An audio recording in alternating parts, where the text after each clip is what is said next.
Hi friends, मी Deepika. Family फंडर्सच्या या नवीन व्हिडिओमध्ये तुम्हा सर्वांचं मनापासून स्वागत आहे.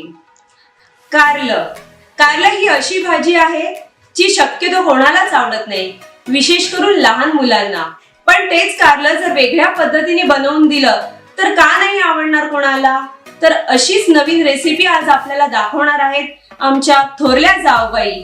मग जाऊबाई, जोरात करायची का सुरुवात? चला तर मग आपण साहित्य पाहूया. ही मी पाव किलो कारली ज्याचा वरचा भाग किसून घेतलेला आहे. हे एवढंच आपल्याला कारल्याचा वरचा भाग किसून घ्यायचा आहे, आतलं सफेद नाही घ्यायचं आहे.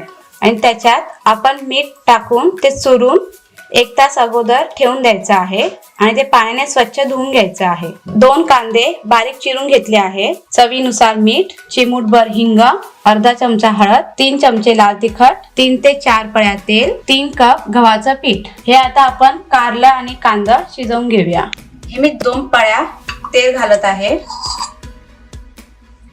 आणि आता चिरलेला कांदा घालत आहे. हा कांदा थोडा वेळ कोमवून घ्यायचा आहे. 2 मिनिटं झाकण मारून ठेवूया. 2 मिनिटं झालेली आहेत. आता आपण हे कारलं घालायचं आहे ह्याच्यात. आपण आता हे 5 ते 10 मिनिटं झाकण देऊन शिजवून घेऊया मंद आचेवर. 10 मिनिटं झालेली आहेत. हे कारलंही शिजलेलं आहे. आता हे गॅस बंद करून घेऊ. हे आता मी गव्हाचं पीठ घेत आहे.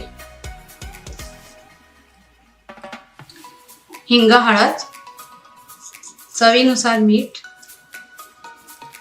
गरम तेल घेतलेलं आहे 1 चमचा, लाल तिखट आणि शिजवलेलं कारलं.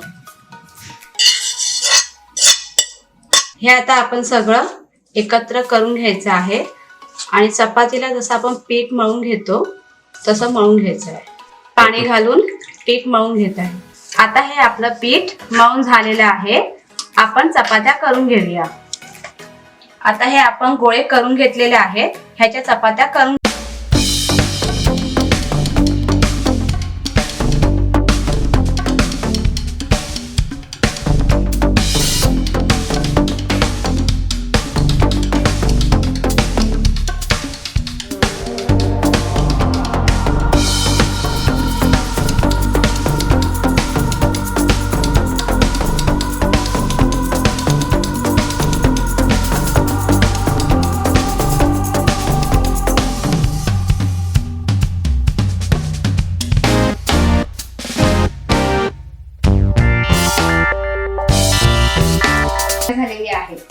लहान मुलांपासून मोठ्यांपर्यंत कोणालाही आवडेल अशी ही स्वादिष्ट अशी चपाती तुम्हीही घरी नक्की ट्राय करा आणि कशी झाली आहे हे कमेंट करून सांगायला विसरू नका.